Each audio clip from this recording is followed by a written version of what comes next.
Assalamualaikum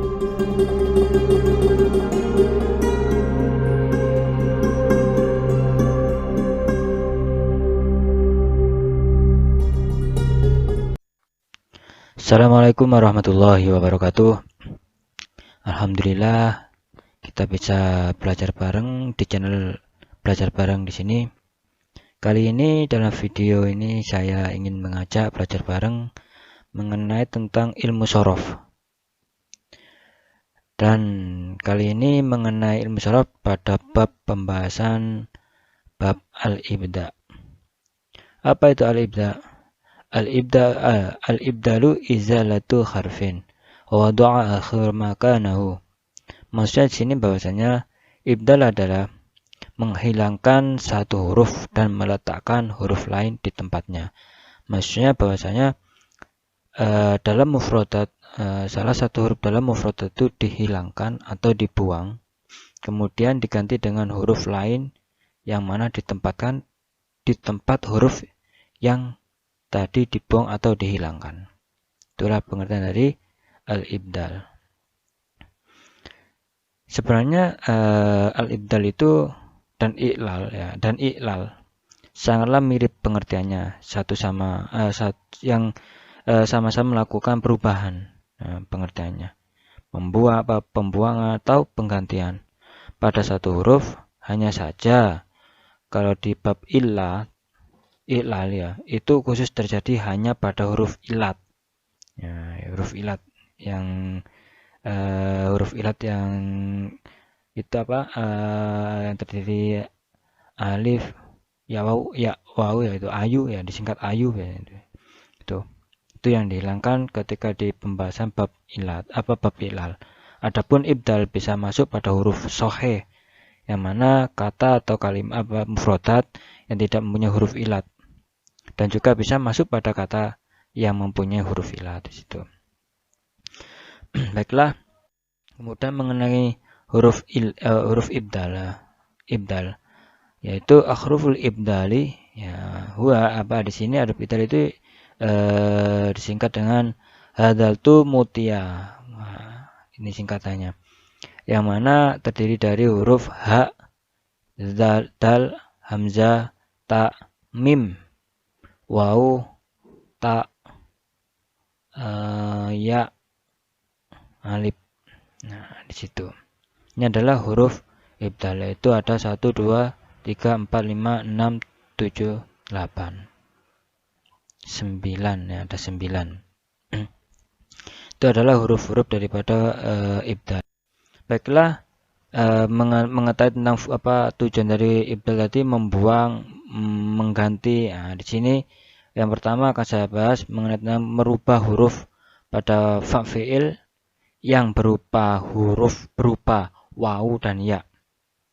Berupa waw dan ya dirubah menjadi huruf ta. Nah, di sini. Ini biasanya terdapat pada fi'il sulasi. Ya, fi'il sulasi itu fi'il yang terdiri dari 3 huruf. Yang mana fa' fi'ilnya itu berupa huruf waw. Fa' fi'ilnya. Seperti contoh wasofa. Nah, contoh wasofa. Nah, ini kan fa' fi'ilnya terdiri dari waw. Ya. Fa' fi'ilnya. Ini huruf waw. Fa' fi'ilnya. Kemudian di mufradat yasyaro. Ya, yang mana fa' fi'ilnya adalah huruf ya. Ketika kedua mufradat itu mengikuti wajan ifta'ala, ya, maka dia akan berubah maka waw dan ya-nya. Waw dan ya maksudnya di sini di waw di mufradat wasofa dan ya di mufradat yasyaro, ya. Itu dirubah menjadi huruf ta. Nah, misal ini kan mengikuti huruf ifta'ala, huruf wazan ifta'ala. Wasofa mengikuti wajan ifta'ala menjadi iutasofa. Iutasofa di situ.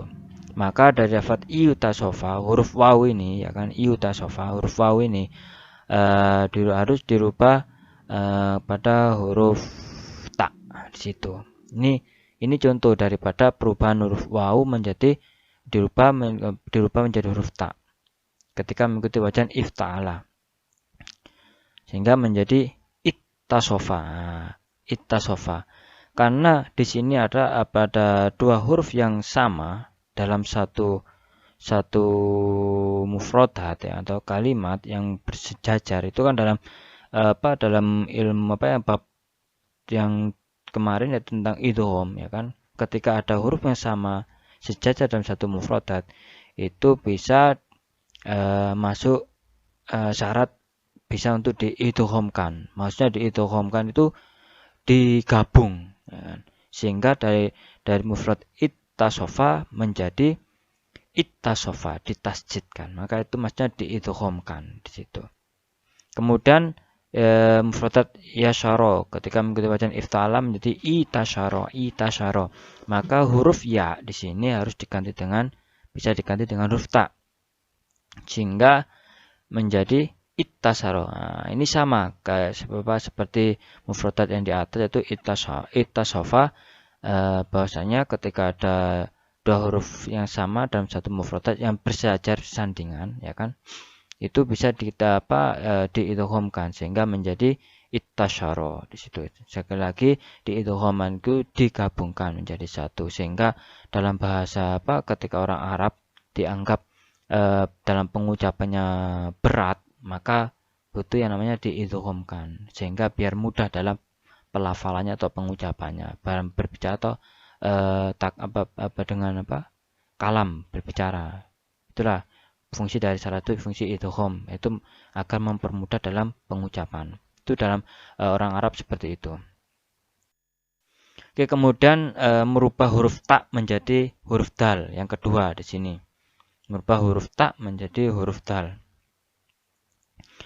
Yang mana di sini jika terdapat fi'il pada sulasi ya, yang fa fi'ilnya adalah huruf dal. Fa fi'ilnya sekali lagi fa fi'ilnya itu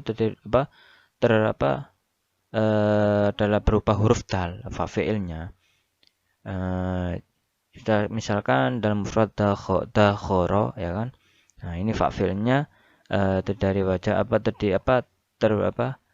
berupa huruf dal. Nah, maka huruf dal tersebut, huruf dal tersebut bisa dirubah menjadi huruf dal itu bisa dalam ketika mufradat dakhara mengikuti wazan ifta'ala ya kan, sehingga menjadi ittakhara ya kan. Ittakhara. Maka di sini taknya lah tadi kan merubah huruf tak menjadi dal. Maka tak dalam mufrad ittakhara ya kan. Taknya ini dirubah menjadi dal. Huruf dal. Mufrad huruf dal. Situ. Sehingga huruf tak tambahan pada wajan ifta'ala yang terdapat di mufrad ittakhara ya kan, ittakhara itu bisa dirubah menjadi dal. Setelah itu dal huruf fa fi'ilnya, fa fi'il ittakhara ya kan, fa fi'ilnya ya kan. Ya, fa fi'ilnya yang asli ya. Dan dal yang kedua tadi dal yang kedua ketika berubahnya ittakhara ya kan, dirubah menjadi huruf dal menjadi ittakhara. Nah, maka dal yang kedua tadi yang tambahan itu bisa diidghamkan. Nah, tadi kan syarat salah satu mufradat yang bisa diidghamkan ketika dalam satu mufradat itu dapat dua huruf yang sama dan bersandingan.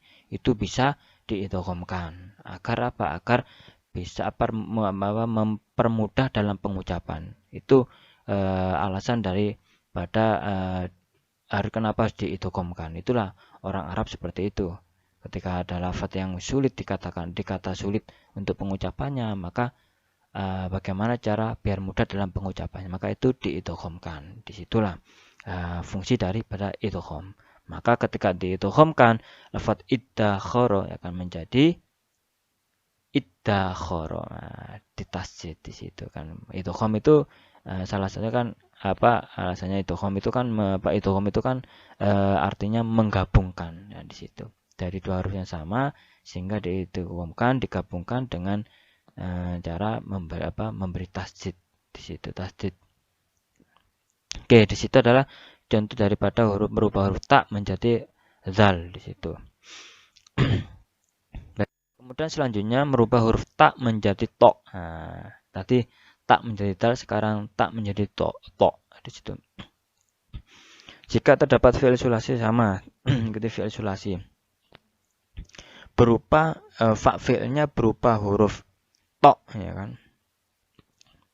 Maupun short, maupun dot, ya, ketika mengikuti wajan seperti sama tadi di atas, ifta'ala, ya kan? Maka fa'il tersebut bisa diubah, ya kan? Bisa diubah menjadi huruf to, short, ya, bisa dirubah situ. Misalkan di sini saya contohkan huruf short, ya kan? Di mufradat, contoh mufradat sohiba, ya kan? Mengikuti wajan ifta'ala sehingga menjadi istahaba. Nah, kemudian short daripada wajan ini, ya kan? Mufradat ini karena fa'ilnya berupa short, ya kan? Karena berupa short, maka tak pada kata tersebut harus diganti menjadi to, ya.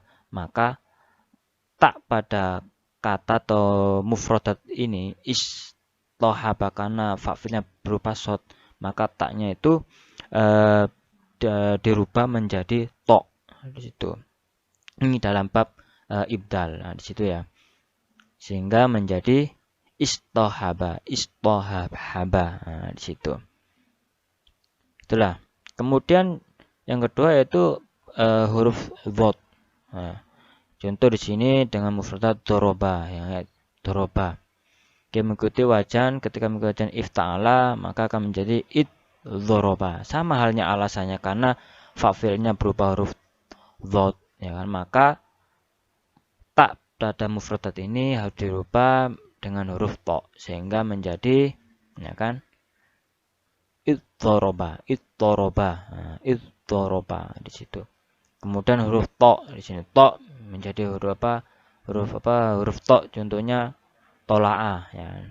Jika diikutkan wajan ifta'ala menjadi ittola'ah, ya kan? Karena wazannya karena di dalam mufradat ini fa'ilnya berupa huruf to, ya, maka tak pada mufradat ini harus diganti dengan huruf to. Nah, harus bisa diganti dengan huruf to, taknya. Nah, hingga menjadi ittola'ah. Nah, di sini kan sehingga ittola'ah ketika tak dirubah menjadi to menjadi ittola'ah, sehingga bertemulah dua huruf yang sama bersandingan dalam satu mufradat, maka mufradat tersebut bisa diidghamkan sehingga menjadi ittola'ah, ya kan? Dan contoh yang keempat huruf dhot. Nah, saya contohkan dengan mufradat dzalama, mengikuti wajan ifta'ala sehingga menjadi idzalama, ya kan? Sama halnya alasannya karena fa'ilnya berupa huruf dhot, maka taknya di sini dirubah dengan huruf to sehingga menjadi idzalama. Nah, inilah contoh daripada perubahan-perubahan dalam bab ibdal, itu perubahan-perubahan dalam penggantian huruf yang dibuang diganti dengan huruf yang lainnya, ditempatkan di tempat huruf yang dibuang tadi. Inilah contoh-contoh daripada bab ibdal. Ya, semoga dalam bab ini penjelasan ini bisa dimengerti, ya, dapat dipahami dan menjadi tambah referensi, ya, sehingga inti dari bab ini bahasanya yaitu tadi perubahan membuang huruf, memasukkan huruf yang baru di situ. Oke, terima kasih, semoga bermanfaat video kali ini, dan juga saya mohon maaf apabila dalam penjelasan kurang jelas. Bisa dikomentari dalam komentar di video bawah ini. Oke, saya ucapkan terima kasih. Jazakumullahu khairan katsira. Assalamualaikum warahmatullahi wabarakatuh.